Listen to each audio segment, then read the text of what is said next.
Hello everyone and welcome to today's Mondac webinar in association with Cuatrecasas. Our expert panel will provide you with practical and current information on tax incentives for expats in Spain and Portugal. My name is Dan Sampaio and I'm joined by a brilliant panel to take us through today's discussion. But before you meet our panel, a quick housekeeping item. You are able to submit questions to our panel by typing them into the questions pane of the toolbar on the right-hand side of your page, and we will endeavour to answer as many of those questions as possible. So we do encourage you to get those in. Without further ado, it's my pleasure to hand you over to our panel, Sonia, Serena, Brigida, and Paula and Marta, to begin today's session. Thank you. Thank you very much, Dan, and thank you, Mondax, for organizing this webinar and giving us the opportunity to share with you all the main ideas of the tax incentives for expatriates in Spain and Portugal. My name is Brigida Galvete, and I am a counsel at the Tax Department of Cuatrecasas office in Barcelona. Joining me for these sessions are Serena Cabrita and Marta Duarte, a partner and senior associate of the Tax Department at the Lisbon office, and Paula Benitez, associate of the Tax Department at the Madrid office. Unfortunately, we will miss Sonia for this session. In the webinar, we will start with an overview of the status and the latest updates on special regimes for inbound expatriates in Spain and Portugal, presented by Serena and myself. Paula will talk about the taxation of carried interest and new tax incentives for residents in the Community of Madrid. And finally, Marta and I will present the main ideas on inheritance and gift tax in Portugal and Spain. So let's start then with the special regime for expatriates in Spain in the slide 6, colloquially known as the Mbappé Law, which was first introduced many years ago in 2004 and which has changed a lot through the years. As a starting point, it is important to know that this is a regime that can apply to those who acquire tax residency in Spain. This tax residency can be determined either by a criterion of staying in Spanish territory for at least 183 days in the calendar year, or by having the main center of economic interest in Spain. Regarding the permanence test, sporadic absences are also counted as days spent in Spain, unless tax residency in another jurisdiction can be demonstrated through a tax residence certificate issued by the local authorities of the other country. The concept of sporadic absences is not defined in the regulations, and traditionally, the Spanish administration has handled a very broad concept. So unless tax residency in another state was proven, absences from Spanish territory were considered as sporadic. Fortunately, the courts have limited this expansive criterion, and in no case can an absence of more than 183 days in the calendar year be considered sporadic. We also see a trend towards other concepts that are not provided for in the regulation, such as the concept of certified presences and presumed presences. In addition to these two situations, the permanence test and the center of economic interest, a person is also considered tax resident in Spain when their legally non-separated spouse and economically dependent minor children are tax residents in Spain according to the presence criteria or the center of economic interest criterion. In these cases, it is a presumption that can be neutralized if proof is provided that the tax residency is in another jurisdiction, and ideally this proof should be provided by the certificate of tax residency issued by the other country. So in the next slide, we can focus on what is the scope of this special tax regime for those who acquire tax residency in Spain. This tax regime offers notable advantages compared to the general tax regime for regular residents. In the context of personal income tax, this advantage materializes first and foremost in the application of the fixed tax rates in general income, not savings income, of 24% of the income up to 600,000 euro, and 47% for income above this amount. For savings income, I mean dividends, interest, capital gains, the general tax rates from 19 to 30% applies. Additionally, this regime allows the beneficiary to be taxed only on the income that is generated in Spain, but this has a very important exception, which is the employment income and income from economic activities that qualify for the regime is taxed in its entirety, regardless of where this income is sourced. Moreover, some of you may already know that we have a wealth tax in Spain, and at least temporarily for now, the solidarity wealth tax is also in place. So for those who benefit from this Impatriate regime, they are taxed only on the assets and rights located in the Spanish territory, while those under the general regime are taxed as tax resident in Spain on the assets and rights located worldwide. This is the scope of the special tax regime: personal income tax and wealth tax and solidarity wealth tax. It does not affect to other personal taxes, and I'm referring to inheritance and gift tax that we will explain a little bit later. Finally, one of the novelties introduced in 2023 in this regime was the extension of the regime to the spouse and children under 25 years if certain conditions are met. In the next slide, we try to answer to the question, who can benefit from this regime? So traditionally, this regime was designed for those who came to live to Spain due to the start of an employment relationship with a Spanish company or to work for a permanent establishment in Spain of a foreign company. And company directors of Spanish entities could also apply this regime under very specific conditions. For a long time, efforts have been made from various sectors to improve the scope of the regime and try to bring it up to the level of the other regimes in the European environment. And this resulting in important changes to the regime starting 2023. However, our legislator has, I think, always been clear about conceiving this regime to incentive business and labor-oriented scope and not beyond that. So the profiles of people who can currently benefit from the regime continue to include employees of employers in Spain, as a novelty, employees of employers abroad with no presence in Spain, when in this case the work is performed fully remotely, and also company directors of Spanish entities can also benefit from this regime, even though the director has a stake in the company over 25%. Which is something new, but in this case, it is necessary that the company does not qualify as what we call a passive entity. So at least 50% of the assets of the company must be linked to the economic activities of the entity according to the balance sheets, the quarterly balance sheets of the company. I would say that in practice, these are the most common cases in which we see that the Impatriate regime applies, but the regulation also provides for the regime to apply in other scenarios to entrepreneurs, provided they carry out innovative activities or special activities that are of special interest for Spain. However, this is subject to certain formalities, and they must obtain a favorable report from the Spanish administration. And also, finally, highly qualified professionals may also benefit from this regime when they provide services to startups and when they carry out certain training, research, development, and innovation activities.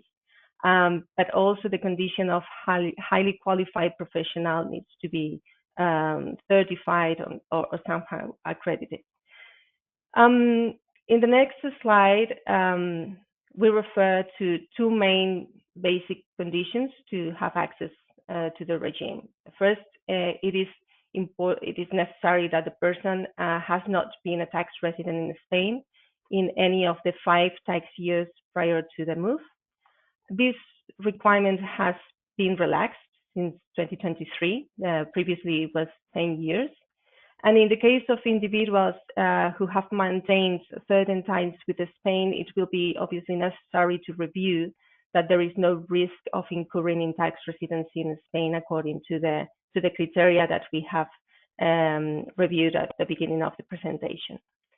Another important requirement is that the person benefiting from the regime does not obtain income that would be classified as earned through a permanent establishment located in the Spanish territory. And this means in practice that the professionals and the self-employed individuals cannot benefit from this regime unless they are engaged in the specific entrepreneurial activities and or provide services to startups that qualify for the regime. In the next slide, we see some of the characteristic elements of this special regime, in addition to those that I have already referred to. For example, those who benefit from this regime cannot obtain a tax residency certificate in Spain for the purposes of the double tax treaty. They can obtain what we call a standard tax certificate of residency, but with no specific reference to a tax treaty.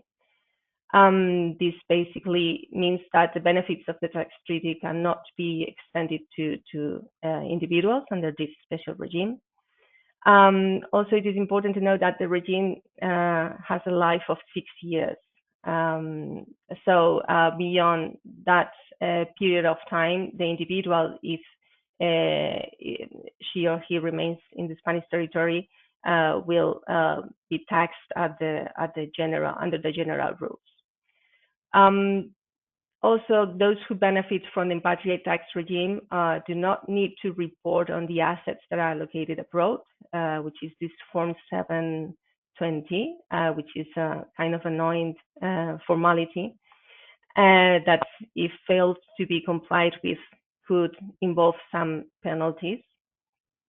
And finally, if the individual changes exits the Spanish territory and changes the residence to another jurisdiction while applying this special tax regime, the special rules for determining the exit tax will not be applicable.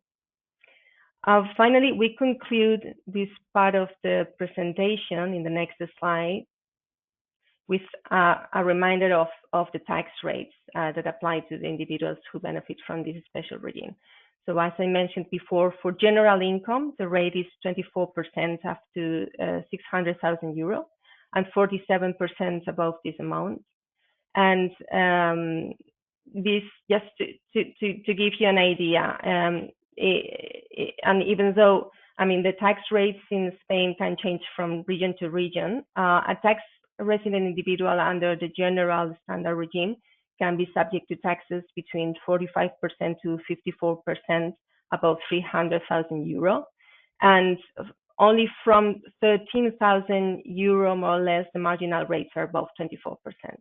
So the effective taxation under this regime is much lower than what will result without the regime. We also an important reminder is that employment income and income from economic activities that qualify under the regime are taxed in any case, regardless of the source of the income. I mean, the worldwide income is subject to taxation, even under the special tax regime. And regarding to savings income, which typically includes dividends, interest, and capital gains from the transfer of assets, these are taxed under the same tax rates as the regular rates we have for standard tax resident individuals, tax rates ranging from 19% to 30%. But the important thing is that only Spanish sourced savings income are subject to taxation under the special regime. So after this brief outline and presentation, I now hand over to Serena so she can introduce the special regime in Portugal. Thank you, Brigida. Good afternoon, everybody. Now I'm presenting the Portuguese special tax regime for Impatriates. We cannot speak about a regime like in Spain, non-dom, but we have incentives and we have special rules as well. And I would start by the legal criteria of residency under domestic rules in Portugal. We consider to have a resident, a taxpayer or resident in Portugal, if a person stays in Portugal for more than 183 days in a 12-month period, like in Spain, and this period, this stay could be consecutive or not, but it has to be in a 12 months period, beginning or ending in a relevant year.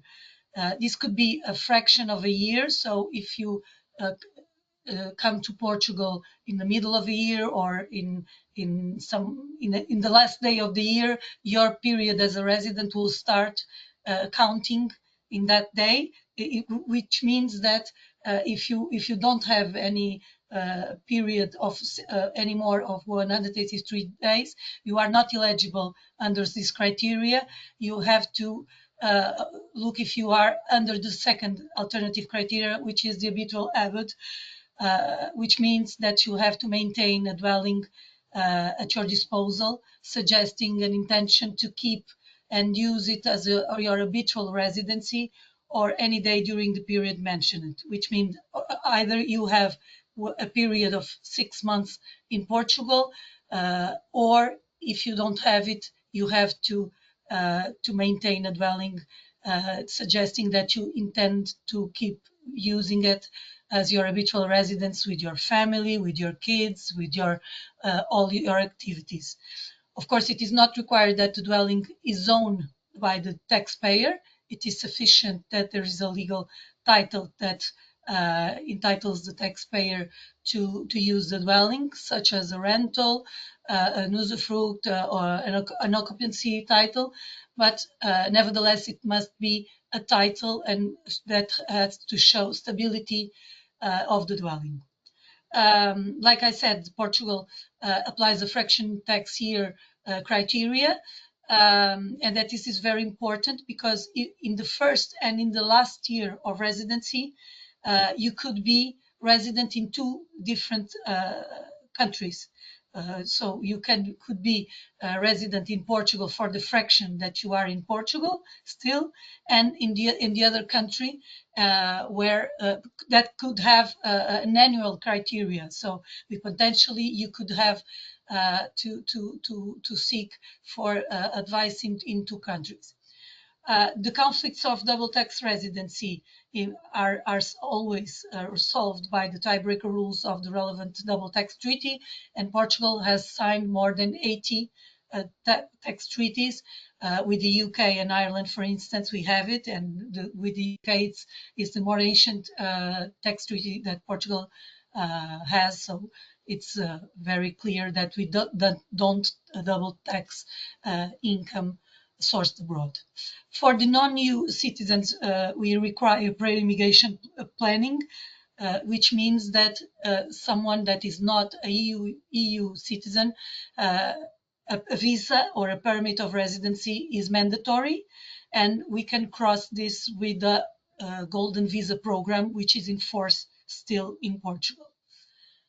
In the next slide, we can see now the tax incentive that was recently regulated in Portugal. We don't longer have the NHR, the non-habitual resident program, in force, but we have this new tax incentive regime for scientific research and innovation, or the acronym is IFICIT, introduced by the 2024 state budget law, but with effects at January 1st, and only regulated this year. Individuals who become tax residents in Portugal from 2024 onwards, and that have not been tax residents in the 5 preceding years, and that obtain income from employment or self-employment derived from scientific research, innovation activities, and qualified jobs can apply for this tax incentive. The targets are teaching in higher education and scientific research, positions in technology or startups, and this includes board members as well of startups and technology and tax. High qualified professions in companies with significant investment applications as listed in a special ordinance. Jobs, industry, and service companies with exports over 50% of their turnover, and register under specific economic activities, also detailed in the referred ordinance. Jobs and activities conducted in tax residence in Madeira and Azores. We are still waiting for the legislation of those two autonomic regions that have special powers to auto-regulate themselves, and still we are waiting for the rules of this part of the regime. But we are waiting for something very appealing, because usually Madeira and Azores use this kind of incentives to attract persons to their region. So it could be something very attractive. The duration of this incentive is of 10 years, which is very appealing as well. It's very stable. And the condition is that taxpayers continue to earn active income from eligible activities in each year, with a maximum interim period of 6 months between activities and jobs, which means that in the set period of 10 years, one can interrupt or suspend for 6 months in maximum, but has to carry activity for that period of 10 years. Next slide, please. Now, looking at the eligible highly qualified professions that we can have under this incentive, and also the eligible industries and services companies under which these professions can be performed.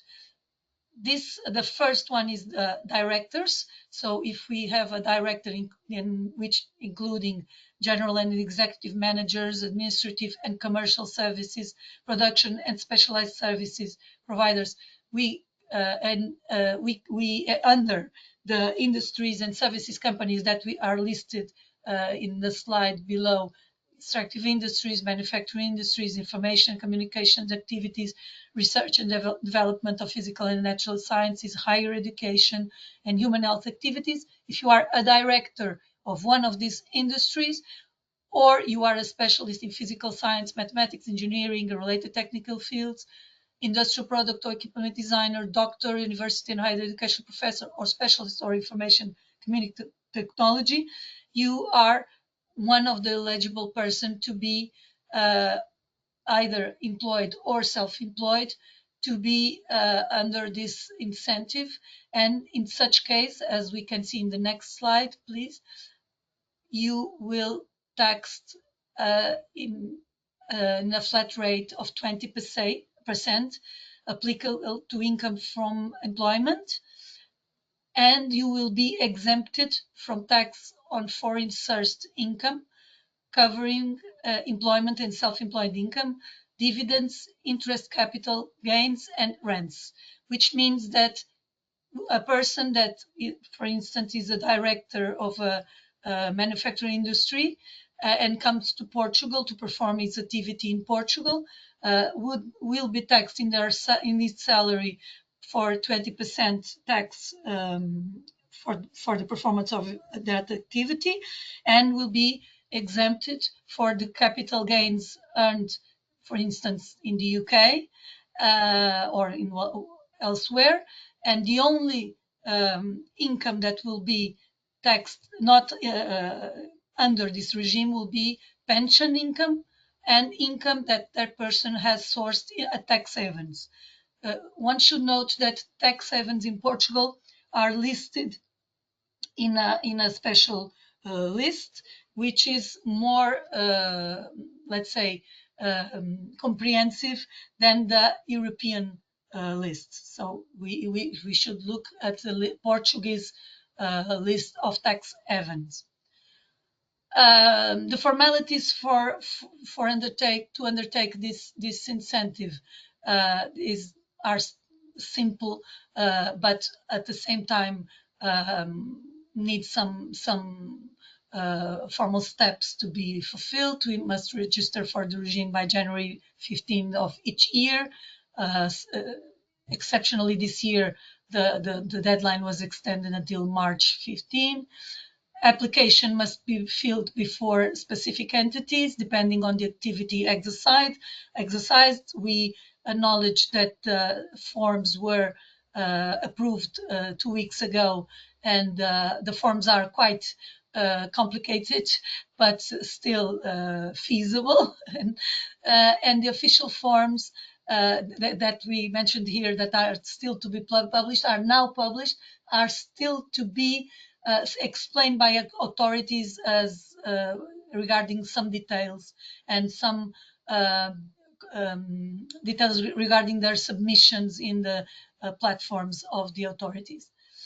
Additional consideration that is that to be stressed, it can only be, this incentive, it can only be used once by the same taxpayer, so you can only use one period of 10 years.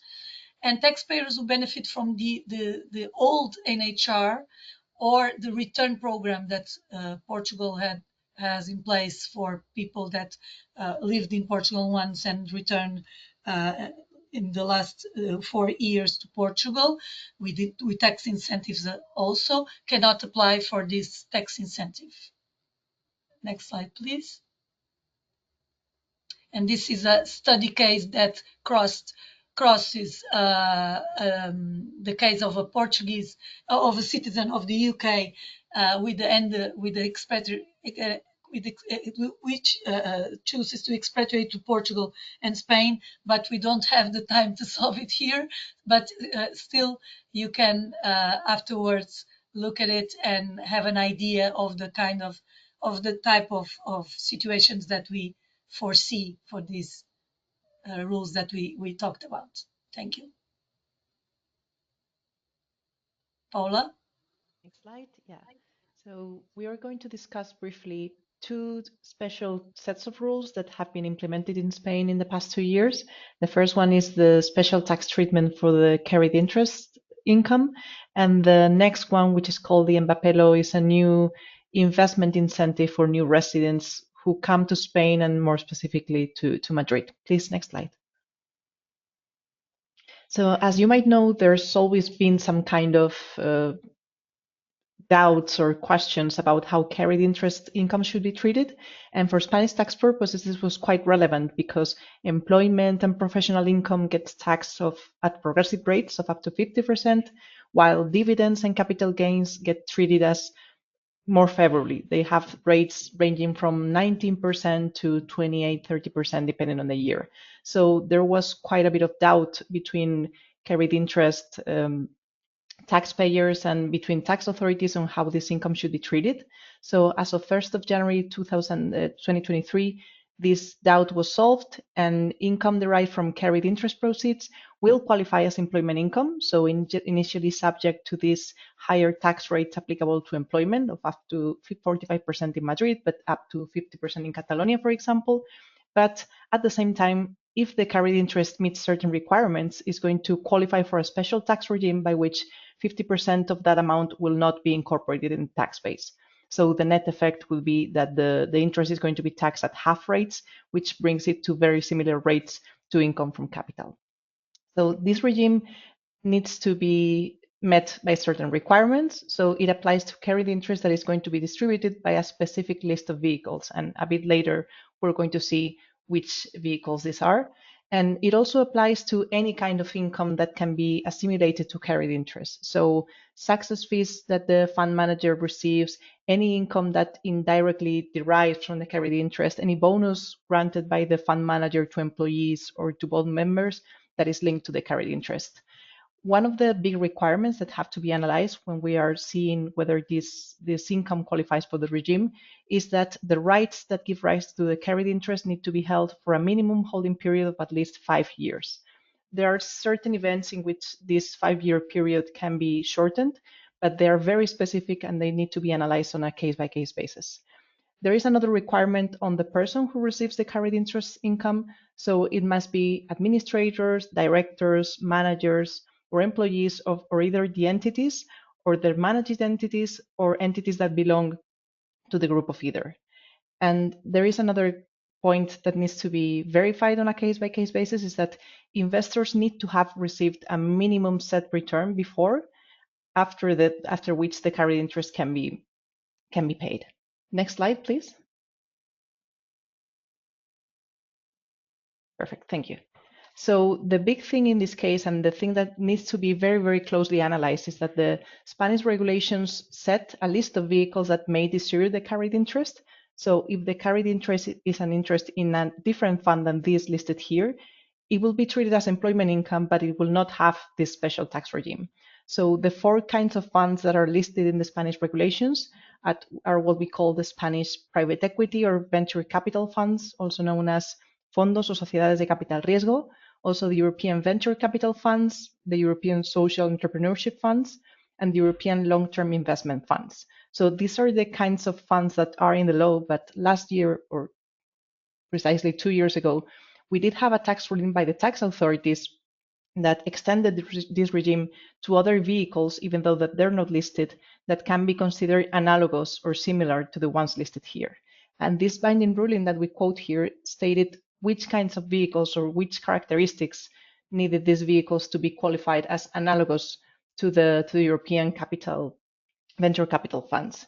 So Spanish venture capital funds have a regulatory requirement that 60% of their investments needs to be in a set list of assets, which must meet certain requirements. And what the tax authorities have said is that if these foreign funds would qualify for this 60% coefficient in a Spanish venture capital fund, they're going to be considered as an analogous vehicle for the carried regime interest purpose. So what we need to do is analyze on a case-by-case basis very closely whether we actually meet the requirements for the application of the carried interest regime. Next slide. Thank you. So the big incentive that we have had in Spain this year, more precisely in Madrid, is the deduction that's called for new residents in Madrid, but that you will see in the newspapers as the Mbappé regime.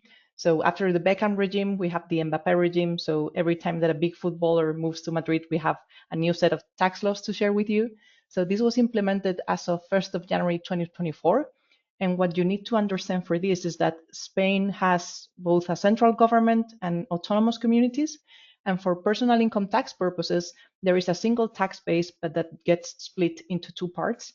And for one part, the central government sets the rates, but for the other part, the autonomous communities or the regions, they set the rates. So this is an incentive that affects the rates set by the Madrid government, so they can bring down the rates over effectively half of the tax base.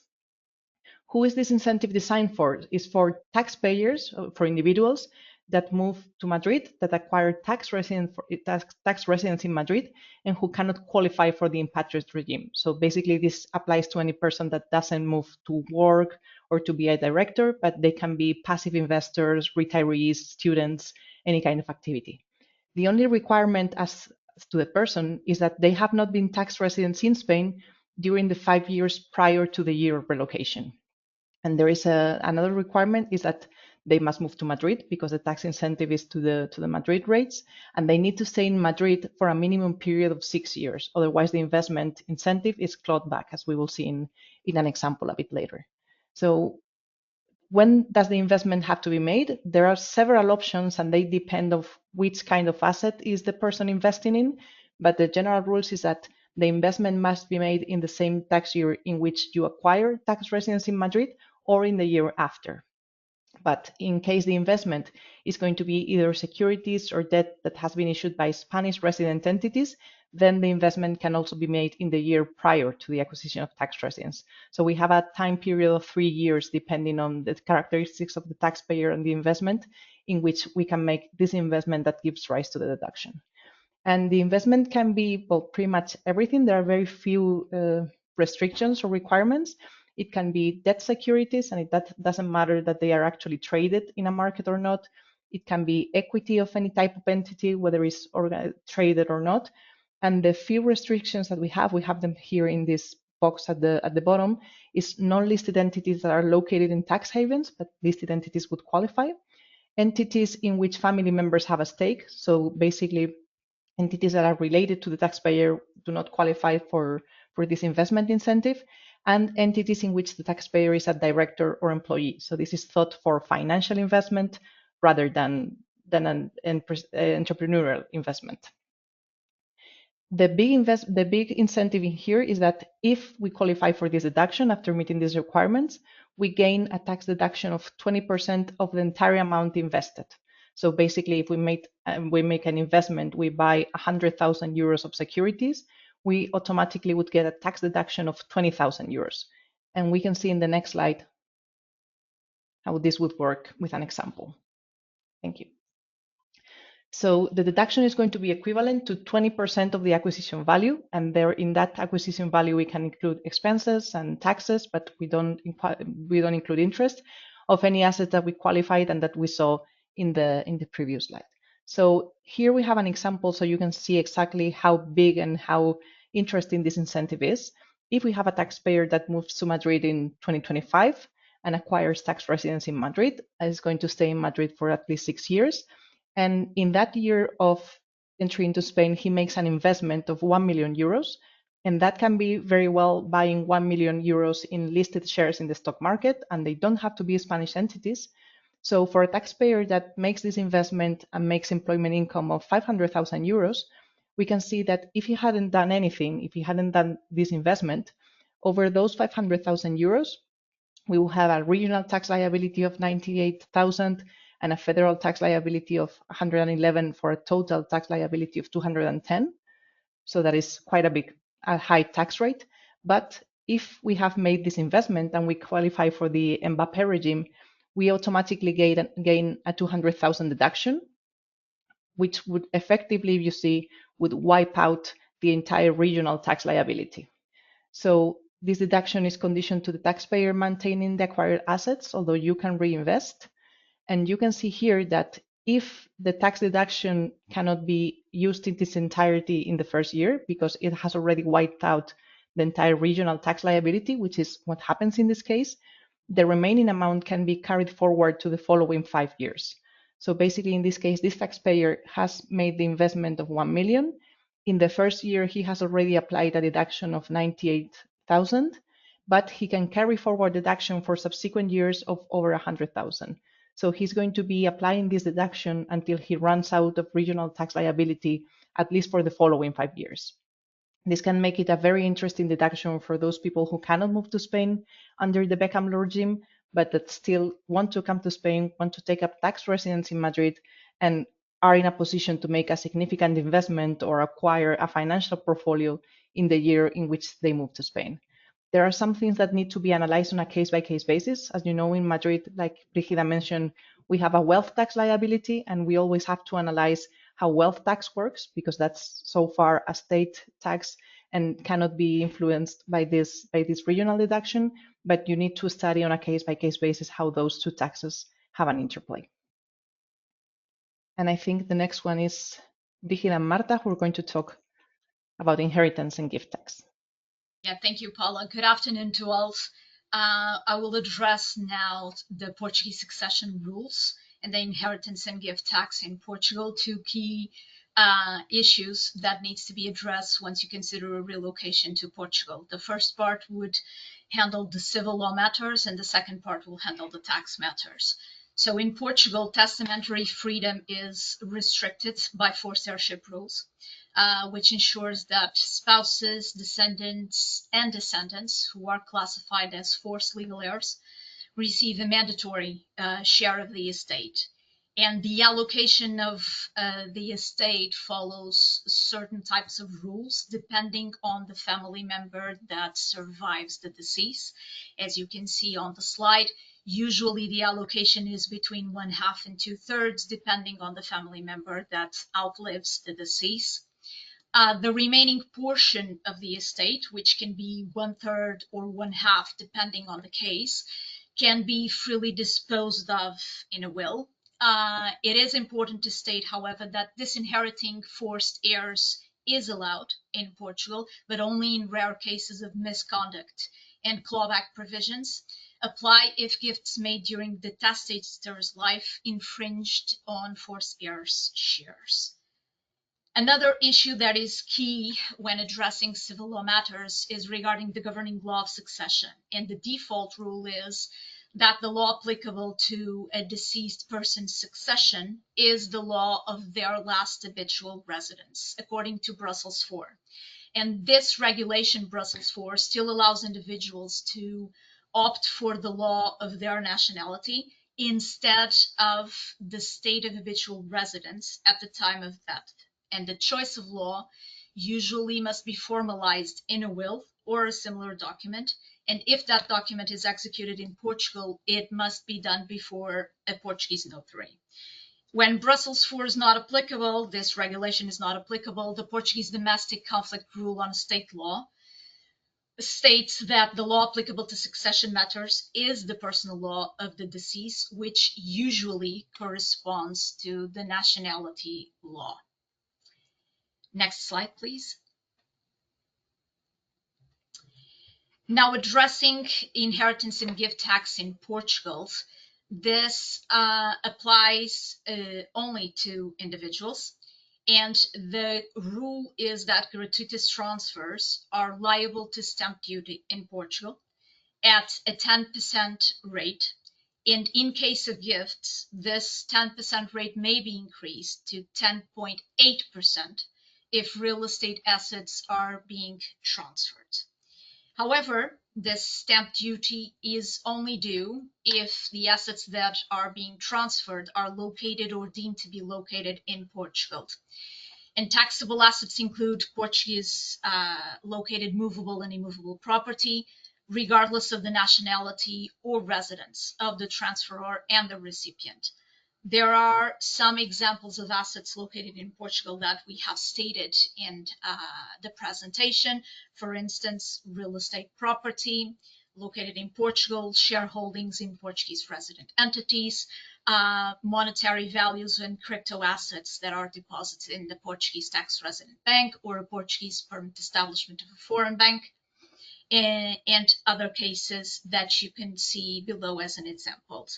However, the transfers of assets located in Portugal, whenever that transfer occurs to a spouse or unmarried partner, descendants benefit from an exemption of this 10% stamp duty.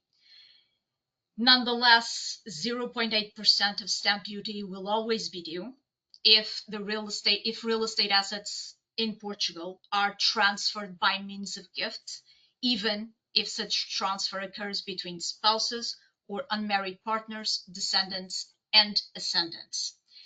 As a way of an example, for instance, if we're looking at a cash donation that is made by an individual tax resident of Portugal to children that are resident outside of Portugal, those cash donations would be outside the territoriality scope of this stamp duty if the funds are transferred between foreign bank accounts, and as such not liable to stamp duty in Portugal. However, if the transfer of the funds is made from or to Portuguese bank accounts, those cash donations would become liable to stamp duty in Portugal, but no tax will be due, considering that there is an exemption whenever the gifts are made to descendants.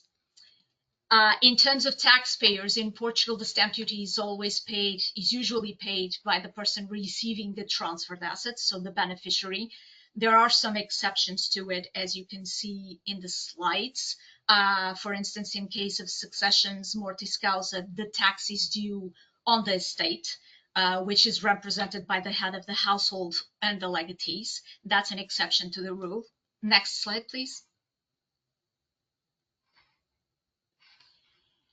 In terms of what determines the taxable event on gratuitous transfers that occurs on the date of opening of the succession, if it is a mortis causa succession, so on the date of death, and at the date of transfer in case of gratuitous transfers such as gifts. In terms of taxable amount, the stamp duty applies on the value of the assets that are being transferred. As determined by the stamp duty code, there are specific rules to determine that value, and depends on the type of assets that are being transferred. For instance, if you're transferring real estate, then the taxable value would be the property tax, the taxable value for property tax purposes. There are some filing obligations and some payment obligations. Usually when a gratuitous transfers occurs, you are obliged, the beneficiary is obliged to report that gratuitous transfer to the tax authorities, and has a specific time frame to do so, usually until the end of the third month following the one that determined the taxable event, so the date of death or the date of transfer of the assets in case of a gift. And if stamp duty is due, then there's also a deadline for the payment of the tax. As a final remark, if an individual is considering living in Portugal or has Portuguese assets, it would be advisable getting to know these key features of the Portuguese succession law and inheritance and gift tax to adequately make his or her estate planning, to ensure that the assets are properly distributed according to, of course, his or her wishes, and as tax efficient as possible. And we're here to help if you need to. Brigida, floor to you. Thank you very much, Marta. I will be discussing the inheritance and gift tax in Spain, particularly the elements that you will see in the next slide. Thank you. I think I can maybe skip the introduction and talk about them on the go. Just maybe a quick remark, which is that in Spain we have 17 autonomous regions, and each of them is granted with the power to collect the taxes, some taxes, including inheritance and gift tax. So as a result, they have the ability to regulate important aspects of how this tax is structured, and we will see this a little bit later. So in the next slide, the taxpayer is, and this is important, the person who receives the assets or rights, whether they are the heir, the legatee, the donee, or the beneficiary of a life insurance policy. Therefore, in Spain, the tax is not levied on the state, but rather on the individual who received the assets or rights. Only natural persons, and this is also important, are considered taxpayers of this tax, not entities or corporations, which will be affected by corporate income tax or non-resident income tax as it may be applicable. So when the recipient or beneficiary is a tax resident in Spain, they are subject to inheritance and gift tax on the total amount of the assets they receive, regardless of where the assets are located, unlike in Portugal, as we just heard from Marta. Conversely, when the recipient is not a tax resident in Spain, they will be subject to Spanish inheritance and gift tax only on the assets located in Spain or the rights that can be exercised in Spain. And again, I already mentioned before, but the Impatriate tax regime, special regime for Impatriates, has nothing to do with this. In a way, I have already mentioned that the taxable event is the transfer of assets or rights free of charge, either due to the death of the transferor or by donation, as well as the recipients of life insurance proceeds, where the beneficiary is a person other than the policyholder. In the next slide, there is a reference of the taxable base, which is the market value of the assets, both in amortis causa transfer and inter vivos. In the case of the life insurance, it is the proceeds received by the beneficiary. Regarding inheritances, there may be some doubt as to whether the market value is determined by reference to the specific assets assigned in the inheritance partition, or by the market value of the state in proportion to the heir's share. On this point, our national court has favored this latter interpretation. However, in the case of legacies, the tax will be calculated with reference to the market value of the specific assets that are assigned to the legatee. When there are international elements, for instance, when the taxpayer is residing in Spain, receives assets located abroad, or rights that can be exercised abroad, the first question to ask is whether the jurisdiction of those assets or rights are located, where those assets or rights are located, also regulates an inheritance and gift tax. And if in that case, this can lead to a situation of double taxation. In mortis causa transfers, we will also check if there is a treaty to avoid double taxation in matters of inheritance. And on this point, Spain has signed very few tax treaties of this nature, only three with France, Sweden, and Greece. Additionally, in our domestic inheritance and gift tax regulations, there are mechanisms to avoid double taxation. So the taxpayer can deduct the lesser of the tax that is actually paid abroad of a similar nature as the Spanish inheritance and gift tax, or the amount that results from applying the effective rate to the portion of the taxable base corresponding to the assets abroad. When the jurisdiction where the assets and rights are located has a similar tax to the Spanish one, but states that the state is the taxable entity or party instead of the individual itself, there is the question as to whether still the individual, the Spanish resident individual, can apply a tax credit to avoid double taxation. This is typically may occur in jurisdictions such as United States and United Kingdom, where we understand that the taxpayer is a state instead of the individual. So in this case, our tax administration has ruled in favor of the possibility of applying a tax credit in at least two tax rulings I am aware of 2008 and 2010. And more recently, in 2024, the National Court has confirmed this criterion in at least 4 cases related to the United States. Regarding the amount of tax payable, we will see some rules in the next slide. There are a few key elements. And firstly, there are several reductions to the taxable base that are regulated. First, this reduction based on the degree of kinship with the transferor. So there are 4 groups. Groups 1 and 2 consist of the closest relatives to the transferor, that is the descendants, and the spouse.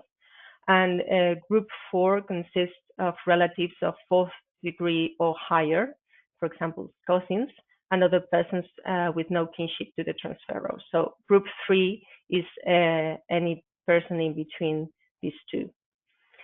There is also a reduction for the transfer of what we call family businesses, which consist of both business assets and shares in companies that qualify as family businesses. This is one of the most significant reductions, reaching up to 95% of the business value, and is subject to meeting several requirements. I would like to highlight here that family business is currently one of the main concepts in terms of personal taxation or taxation of wealth in Spain. Other reductions are also provided, for example, for the transfer of primary residence, reductions in life insurance, the transfer of historical heritage, or to benefit persons with special needs. Also, the autonomous regions may have regulated additional reductions or improved the conditions of the reductions provided in the state regulations. And once the taxable base and the reductions have been determined, the tax rates apply, which are marginal between 7.65% and 34% above around 800,000 euro.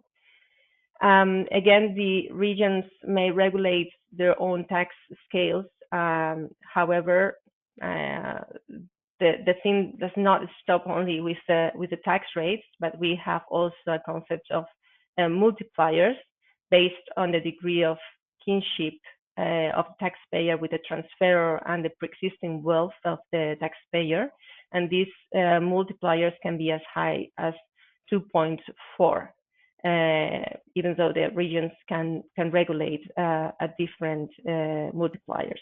So this tax can be very high. However, the resulting amount may be reduced by applying allowances, and in this regard, again, autonomous regions play a very important role, and we will see that in the next slide. Yeah. So as I just mentioned, in Spain we have 17 regions which can regulate important aspects of the tax, such as reductions, tax rates, multipliers, and allowances. So in this first map of Spain, we have highlighted the autonomous regions that in our experience are more often involved in donations and inheritance with some international elements. Starting from the top, we have Catalonia, Madrid, Balearic Islands, and Andalusia. And regarding inheritances, the last three are very favorable to taxpayers, as they provide very high allowances of 99% or even 100% for relatives in groups 1 and 2, which includes, as I mentioned before, descendants, ascendants, and the spouse. In Catalonia, the allowance is also very high of 99%, but only for the spouse. And for the rest of the relatives in groups 1 and 2, the allowance is variable, decreasing as the taxable base increases. Additionally, Catalonia regulates an incompatibility between this allowance and the reduction for family businesses. In the next slide, we see a similar map, but for donations. Again, Madrid and Andalusia provide a 99% allowance for groups 1 and 2, subject to certain formalities. Meanwhile, in Catalonia and Balearic Islands, instead of allowances, they offer reduced rates in certain situations. Therefore, as you can see, it is very important to know in which cases regional regulations may apply instead of the state regulations, and which autonomous regions regulations will be applicable. And this is determined by the connection points that we will see in the next slide. So this chart shows the applicable regulations based on different variables, whether it is a mortis causa or inter vivos transfer, whether the deceased was a resident in Spain or not, and whether the beneficiary is a tax resident in Spain or not. And as you can see, in all the cases, there is a possibility of applying regional regulations instead of the state regulations, which are usually more beneficial, particularly for beneficiaries in groups 1 and 2, due to the allowances that I have just mentioned. This has not always been the case. The current regulation of connection points, I would say that is the result of the effort of several taxpayers that were fighting against the discrimination that being forced to pay taxes according to the state rules in certain cases entailed. So in fact, it was not until 2021 that the regulation of connection points was updated for non-EU residents. Obviously, there are many aspects of the Spanish inheritance and gift tax, particularly those affecting cross-border situations, that we have not been able to address in this brief presentation. The treatment of trusts, for example, would be one of the most important, I would say. And additionally, this tax has a lot of specific provisions that can increase the complexity of the calculation. But for the essentials, I think that you have now a better understanding, a good background on how this tax works. And we can see if we have some questions from the audience. I think we have a couple of them. We have a couple, and just before we move to those questions, I just want to say a big thank you to all of our panelists today for all of the information you were able to give us. An incredibly important topic, and you were able to make that very clear and simple for us, so we really appreciate it. We have time for one question, I believe, and you should see it on your right-hand side, our panelists. Do Portuguese inheritance laws differ if descendants are not Portuguese residents and UK nationally? I can address that one. No, it does not in principle, but it would entail assessing cross-border succession issues, especially due to the fact that the descendants have UK nationality. Usually what applies is if the deceased dies in Portugal, the succession rules are the Portuguese ones because it was the last habitual residence of the deceased. Unless he elects otherwise and he elects the nationality law, it will apply regardless of where the descendants or ascendants are and what are their nationalities. But since it is a cross-border issue, it would need to be also discussed with the other jurisdictions involved. Excellent. Thank you very much for that, Marta. We've had a few more questions in. So if you have sent a question in that hasn't been answered, we will send those on to the panel. They will be in touch. And indeed, if you have a question that you haven't had time to send in, or you would like to speak in further detail about anything that was mentioned today, please do get in touch. We'll be sending you the contact information of all of our panelists after we finish the session today. So thank you once again to our panelists. As I say, thank you so much for your insights, incredibly informative discussion. We really appreciate your time. And thank you also to our audience for being with us today. I hope you all have a lovely rest of your day. Thank you and goodbye.